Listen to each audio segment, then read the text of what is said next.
আজকে বানাবো কাগজের লাইট। এর জন্য আমি হলুদ রঙের কাগজ নিয়েছি। তোমরা চাইলে তোমাদের পছন্দ যে কোনো রঙের কাগজ নিতে পারো, চাইলে সাদা রঙের কাগজও নিতে পারো।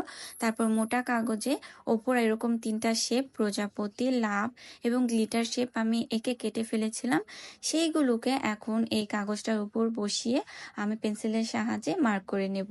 তারপর সবগুলো ডিজাইন যখন স্কেচ করা হয়ে যাবে, একটা অ্যান্টি কাটের সাহায্যে এই ডিজাইনগুলোকে এভাবে কাট আউট করে নিব, ঠিক এইভাবে। আর এটাকে এখন দেখতে ভীষণ প্রিটি লাগছে। এখন আঠার সাহায্যে এটা একটা সাইডে অন্য সাইডকে ঘুরিয়ে লাগিয়ে ফেললি আমাদের কাগজের লাইট রেডি।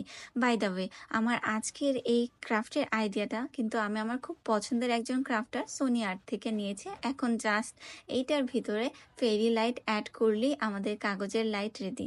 তো তোমরা কি এরকম আরো ইজি কাগজের ক্রাফট দেখতে চাও? চাইলে আমাকে কমেন্টে জানাও। আর ভিডিও ভালো লেগে থাকলে লাইক করে দিবে। টাটা।